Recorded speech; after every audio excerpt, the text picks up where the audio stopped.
oak fought the wind and was broken, though it must and survived.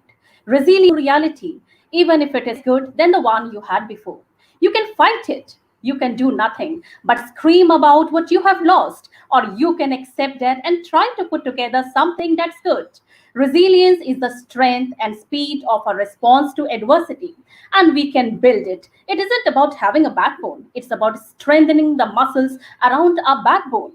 Resilience is overcoming adversity while also potentially changing or even dramatically transforming that adversity. When we learn how to become resilient, we learn how to embrace the beautifully broad spectrum of the human experience. Good evening, everyone. This is Shelly Best, your host for this dazzling evening. Welcome to Infinite Rec Global Power Talks, chaired by Dr. Ratish Gupta. REC is a versatile social media platform designed and developed under the aegis of Edukos Unite of Scholars, backed by the global community of educators, mental health professionals, motivational leaders, and life skill trainers. Carrying a vision to connect the global educational community for exchange of ideas, diversifying situation based learning, and having solution based learning is what we keep striving for.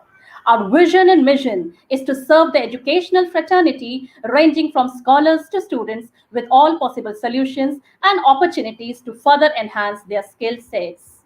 And here, with much gratitude and honor, I welcome our international guest, Ms. Sharon, a business leader, to talk on business resilience from Canada. Ladies and gentlemen, let me introduce our special guest to you. Thrown into life with constant changes, Sharon has developed a unique set of skills and talents to not only weather the changes, but to use them to jumpstart new results in her life and her businesses. She has a passion for service to others, gaining great satisfaction from the successes of others she has had the pleasure to support. As a management consultant in corporate, private, and public sector organizations, she has had the opportunity to master life and business resilience skills, elevating the careers and business results of her clients and their organizations. Her expertise in change management, project management, and governance have combined together to create new empowering team and business practices consciously flowing for sustainable and scalable value. She just makes it work. Her passion now is to contribute this knowledge to the world while using her expertise in visioning, organization, pattern recognition, partnership skills, and listening conversations. So, welcome, Sharon. How Thank have you. you been? Thank you very Please much, Shelley. accept a warm welcome on our platform, and I would love to hear you out. That's Please awesome. tell us something about you.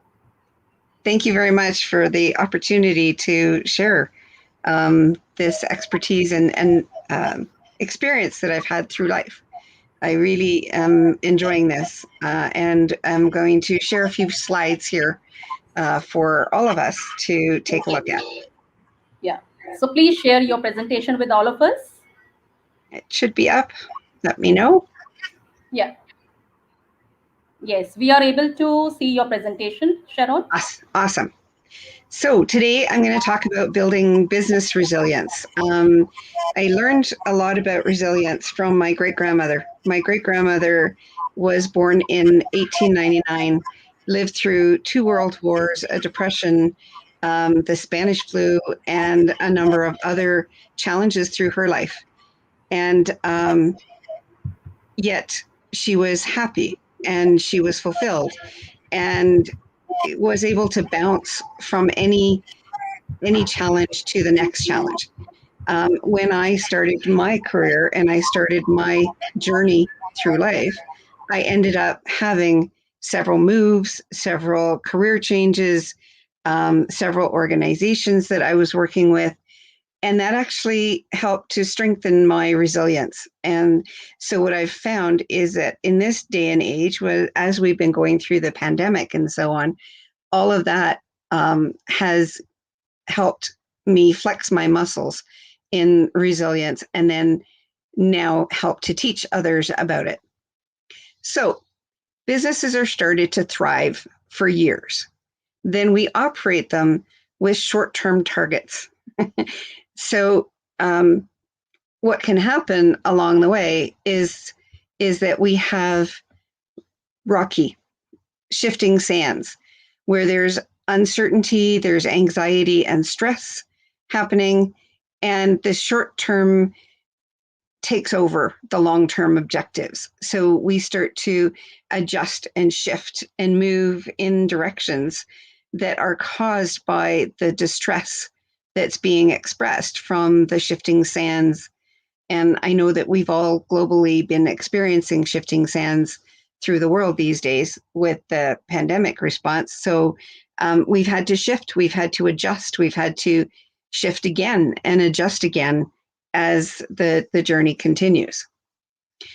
In organizations, I've also felt that there's a lot of distrust. So shifting sands and uncertainty can generate distrust. And in response to distrust, we have a lot of segregation, intolerance showing up, some dehumanizing behaviors, putting people in boxes, making employees a number, and so on. And the response to that is either attack or defend. And so there's a lot of pedaling the bicycle really, really fast and running on that hamster wheel to gain back trust. And it's very challenging in very difficult times. And choices then are limited, limited by what the people around us are talking about, what the organizations have set as their values. Some of them can become quite ruthless. Toxic cultures are generated, and there's that short-term view, which enables the use and abuse of people, resources, and so on in businesses. So why resilience? Why do we need to be resilient? Why do businesses need to be resilient? So if you could all enter in, why is resilience so important? What brought you here today, and what are we looking for in terms of getting into this resilience conversation? And why is it so important? Why is it critical to see? And maybe, Shelley, you can read some of the responses to me so I can use them.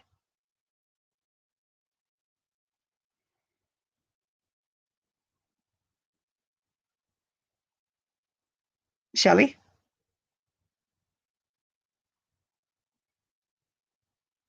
Okay, I'll carry on in terms of my journey.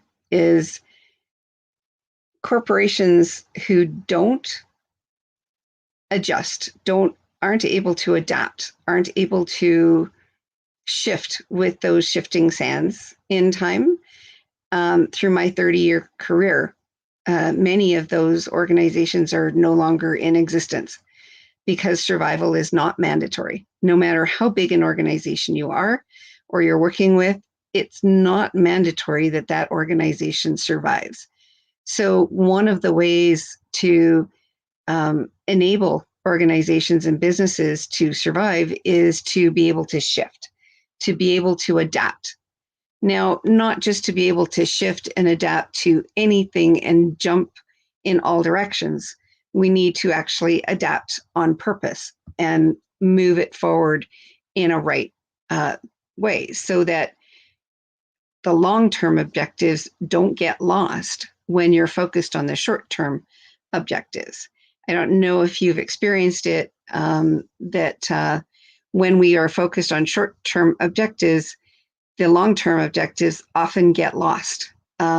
People don't even know what they are, and they get lost quite quickly. So the question is, can we sustain both the short-term and the long-term objectives through changes and emerging challenges, and then adapt along the way? So the biggest question is, what is the source for building business resilience? This is, to me, was a critical question as I went down the path of looking at the different business organizations and challenges that have been faced over the last 30 years in our working world. And I realized that the source for building business resilience is actually people. And so the power of people is really critical to be addressed. And more importantly, is to be sustained on purpose. So looking at exactly what it is that we're trying to achieve and help people adjust and adapt as well as sustain it and do that in a conscious way. So it's really interesting along the journey. There's these two questions, and they have helped me immensely to discover the purpose and also the energy around creating resilience and being resilient. So when people are busy doing, if you stop and say, so what? So what? You're leaving your family behind. You're working extra hours. You're not doing. You're not even eating when you need to eat. So what? So what? And who cares? Who cares that you're doing all of that? Really, really important to understand that. And as an organization, so what that this project is behind? So what? And who cares that we're not going to meet our deadlines? What is that all about? What this does in asking these two questions, it finds the necessary components that generate the energy around the achievement of what you're looking to achieve, and the sufficient component pieces to rocket the results in new directions, which is what resilience is all about, is finding out the necessary and sufficient elements to contain and support the growth and rocket ship deployment of whatever you're looking to achieve. So how do you do that? You do that with value alignment. And values awaken purpose. And this is true personally. This is true on your project teams. This is true for the organization as a whole. What are the values of that organization? How do they align with all of the individuals in the organization? How do you instill those values in your staff, your team members, to awaken the energy that's necessary to flow on purpose and achieve on purpose what you're looking to achieve as an organization? Really, really honing in on those values, I have found, makes a huge difference. And if the values are visible right across the organization, it's easier to sustain. So value visibility to everyone, and understand that the flow of energy delivers on visible values, and visible values continue to generate that flow of energy. It's like an engine that keeps humming along. If the values are not visible, if the achievement of success is not visible, the flow of energy will slow down or stop altogether and may even reverse. If the flow of energy is not there, you're not actually going to generate any value in the organization. And keeping in mind that the perception of value is in the eye of the receiver. So let's say there's a change to the organization of a new implementation of new software. If the value of making that change is not visible to your employees, to the staff, they may say, no, we don't need to. We'll just wait for this change to go by, and we'll, hone in on the next one, because there's no visible value for me as the receiver of that change to make it happen. And so we want to make sure that the visibility of the value to everybody who is a stakeholder is sufficient to be sustain-able. And sustain-able, I separate specifically out because it's the ability to sustain, the ability to be a leader and consciously bring the visibility of the values to all, so that we can actually work towards the achievement of objectives. So if you've got these two, you've got values, awaken purpose, and your visible values and the flow of energy, what actually generates that? that make it necessary and sufficient to get that energy flowing and that rocket ship taking off. What I found in my career and journey is that it's a partnership. It's a partnership between leadership and followership. And the skills of both are needed. A leader without a follower is just an individual and actually doesn't have any resources or any oomph to continue and grow themselves or their business. They have to be able to be in partnership with their followers. A follower without a leader can get lost. This is where the short-term and the long-term objectives can get lost along the way, is if the followers don't have a leader actually showing them the way. Followers also are critically would desire a good, strong partner. A good, strong leader is going to help partner with them to co-create something that is brilliant beyond the belief of all of the people involved. And I've seen it. Partnership skills build people power. I've used this technique and I've used the processes to get there over and over again over at least 20 years of my 30-year career. Getting to understand people and understand where they're coming from and building that people power and the energy to create, to co-create together. This is where values awaken purpose, and there are specific steps to get there. Addressing needs, beliefs, the drive, what motivates, drives people, exposing and making sure that partnering is in place, building capacity for the gifts that people have to bring to the table, and enabling and empowering ownership over those gifts to serve the needs of that rocket ship launching. And then being conscious about value-driven steering practices that sustain the purpose on purpose delivery to get that rocket ship off the planet and generate that engine of visible values that creates flow of energy, and flow of energy that creates visible values, and so on. And that all comes from resilience. Resilience is the tool to deal with shifts. Resonance is the tool to deal with trust and being response able. So consciously being able to respond in a way that builds and sustains and enables choice in your people power helps enable all of this to rocket out of the stratosphere. So with that, I'll turn it back over to Shelley and get any questions that you guys may have along the way. Presentation indeed was too good, and I'm having a few questions.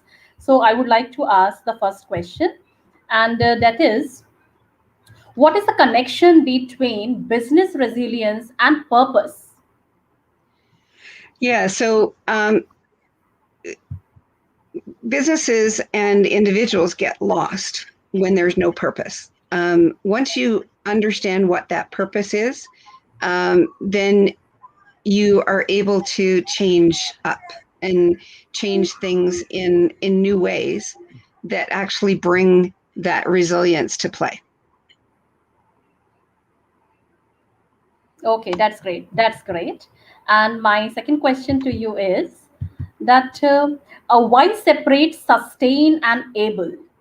How is that used actually? Yeah, so it's the building the sense of being conscious about it. So we can sustain a lot of things in our lives, behaviors, attitudes, and so on. But if we are able to consciously sustain, then we are able to consciously deliver the results that we want on purpose. So if you want something to change, if you want a new approach to life or business, then you have to be conscious about being able to sustain that on a long-term basis. So many times we see short-term, we see a big uprising or protest or what have you. and it's great for that short period of time, and people's attention is on it, and so on. Same thing in business. There's a crisis. There's something happening, and people are working on it in that short period of time. But how do you sustain it? How are you able to sustain that on a long-term basis? And so that's why I've split those two words up. Oh, that's fantastic, Sharon. And you've done justice to that question. And I come to the next question, and it is, how can short term and long term goals be successfully juggled when in the midst of crisis?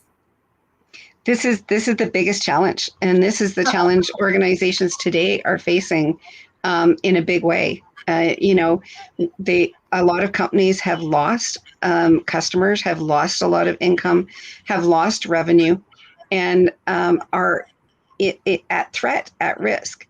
And generally, the response that or the reaction that people have to that at risk is fight, flight, freeze. It's the standard human reactions. Well, as an organization that's led by humans, it's not led by robots or other technology. It's actually led by humans. Well, humans tend to have the same reaction.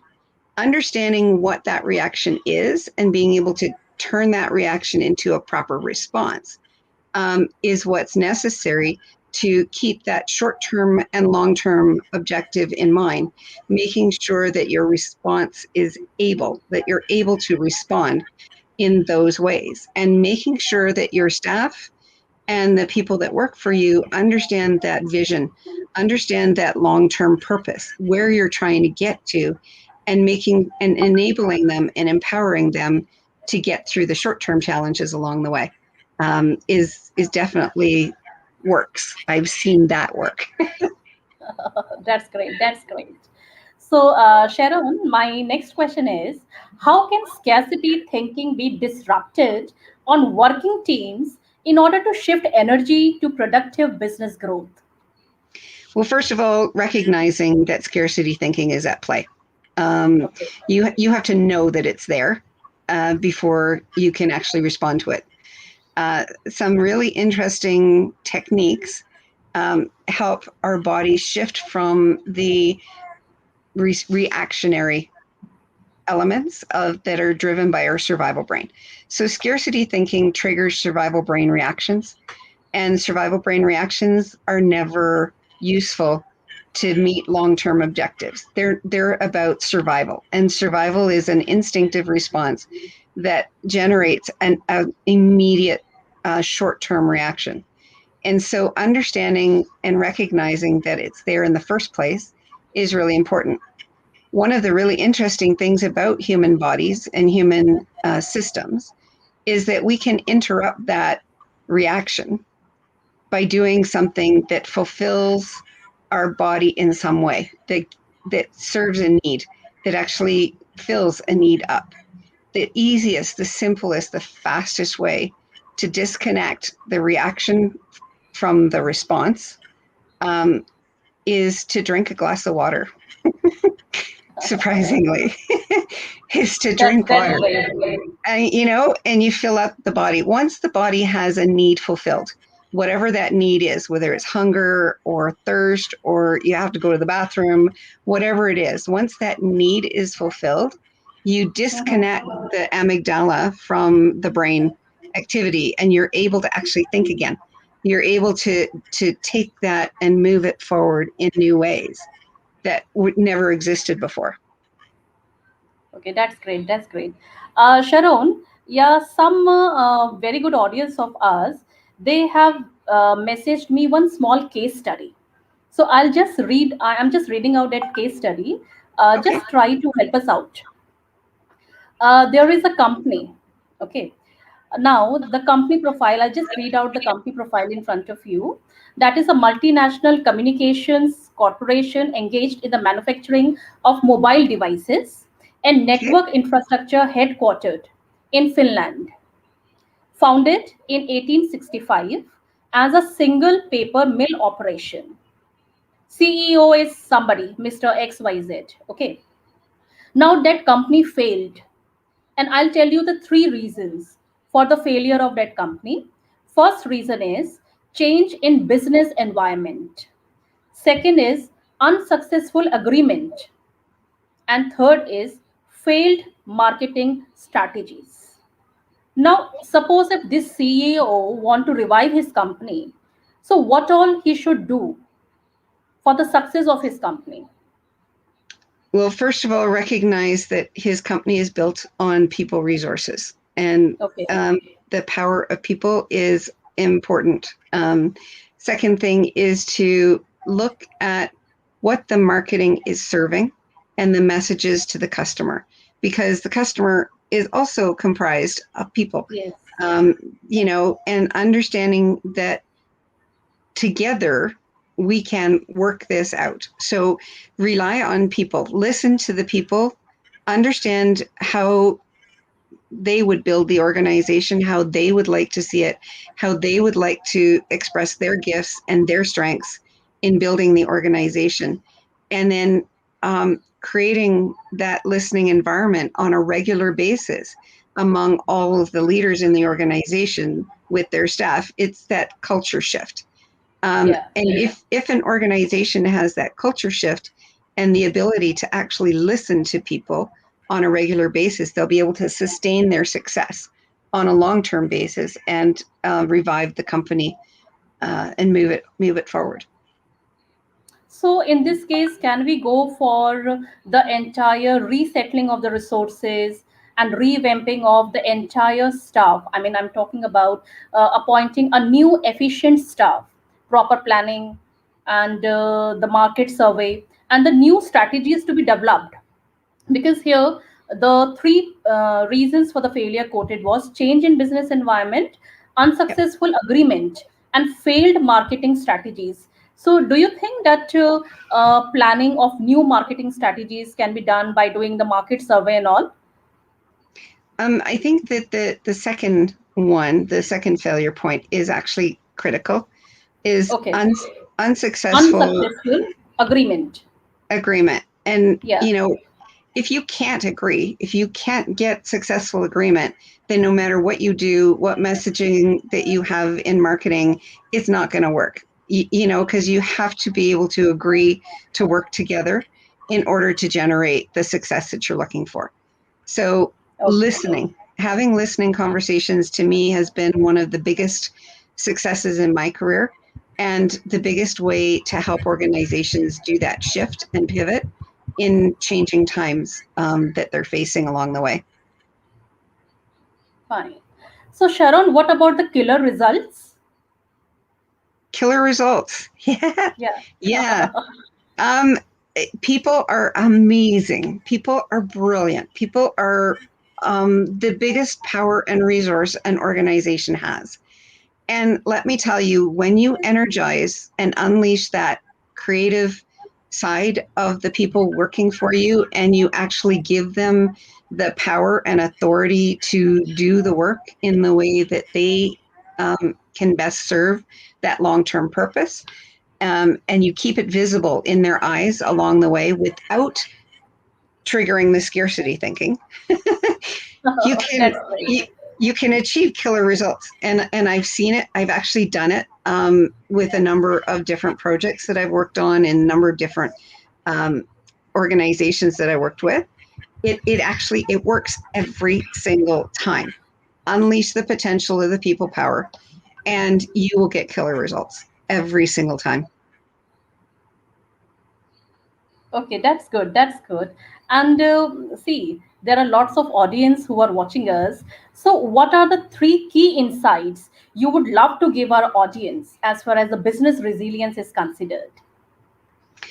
I think that the one is to recognize the power of people and partnership, and that leaders are not the only part of the team.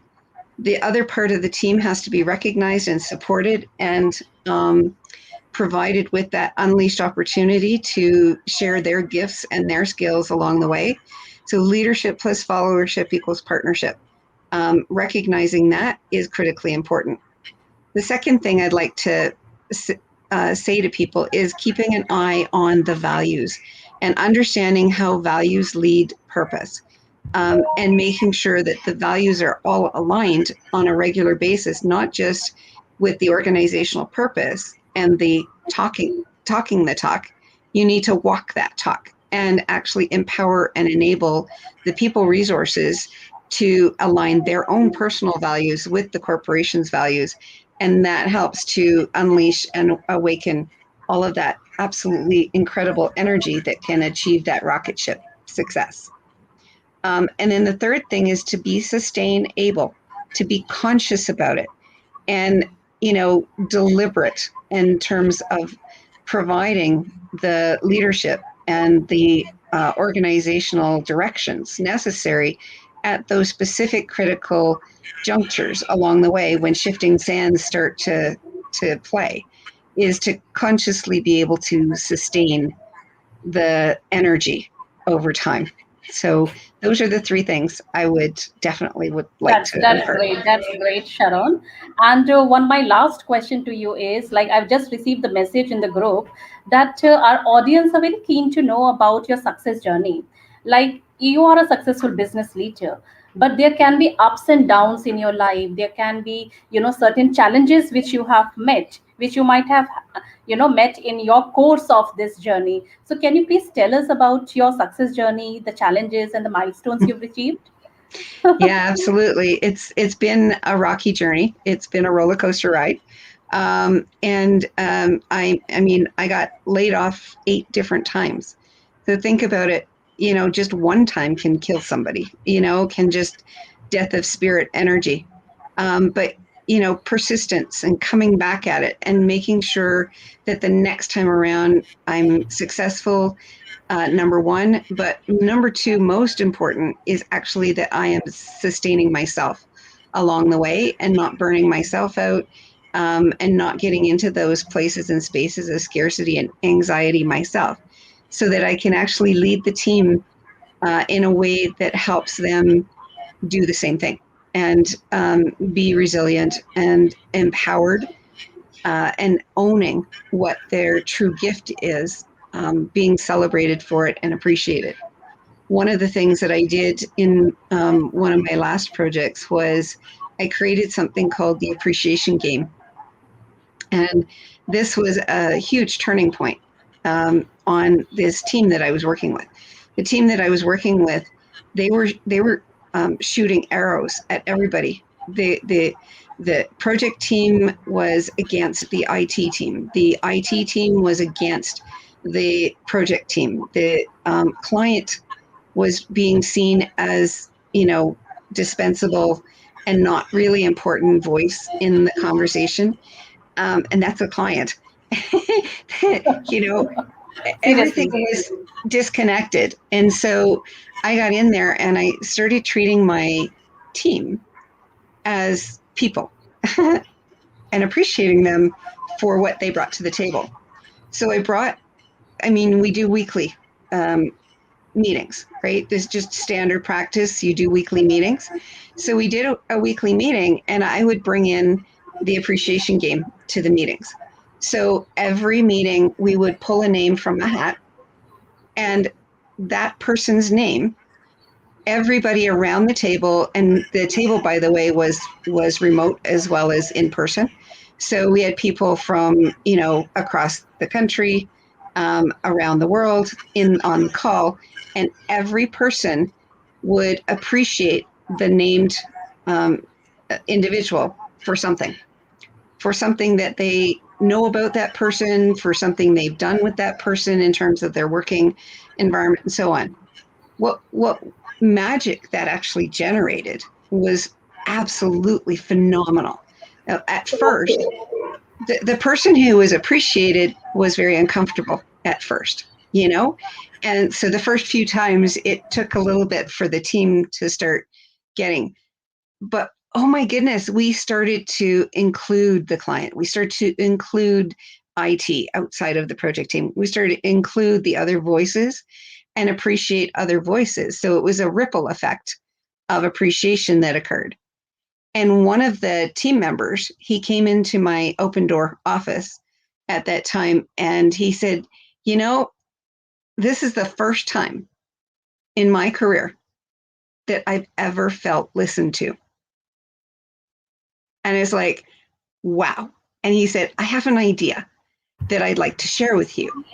And so I got out of him, I got a brand new direction for the project team that broke through 3 barriers that we were facing at the time.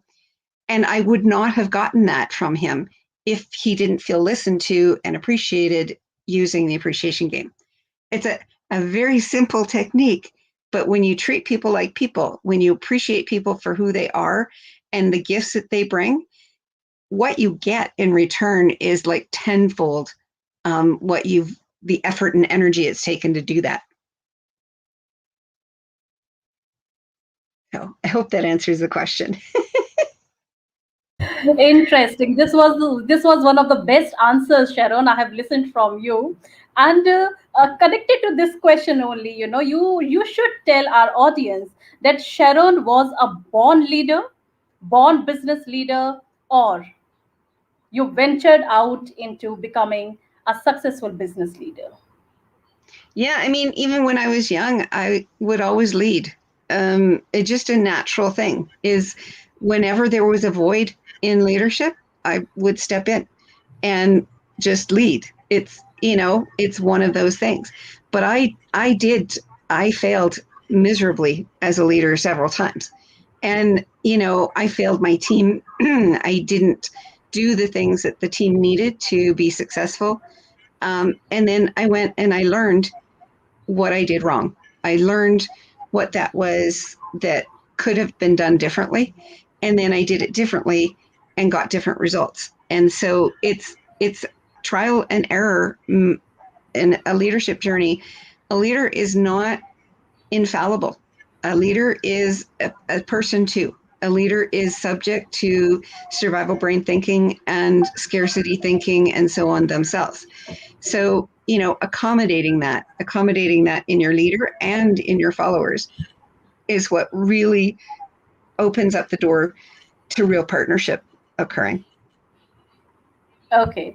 I might sound diplomatic, Sharon, but being a feminist, I have to find out this answer from you that what does Sharon feel about, like who are the most successful business leaders? Female business leaders or male business leaders? Interesting question. We actually don't have a whole lot of female business leaders to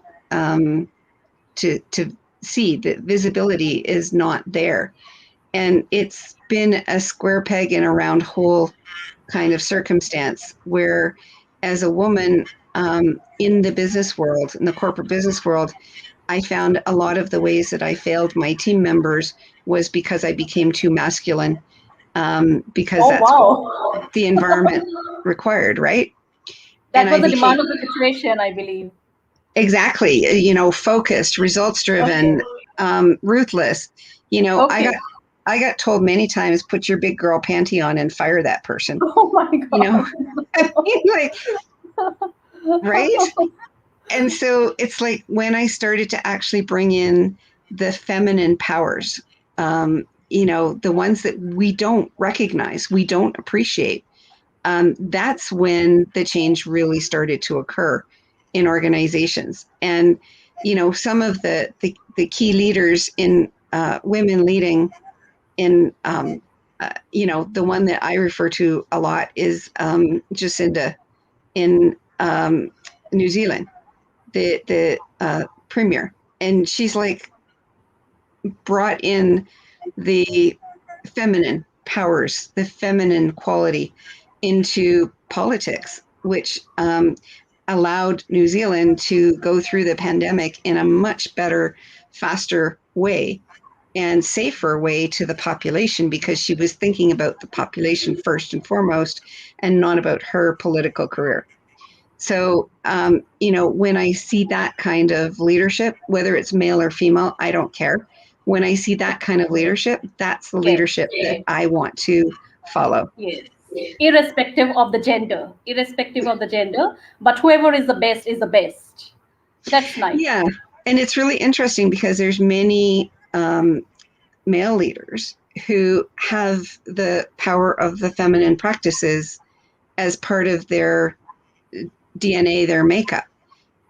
They're also really important in teaming, and understanding the whole concept of team and utilizing it in a way that empowers and enables the team members to succeed in brilliant ways. Men are really good at that.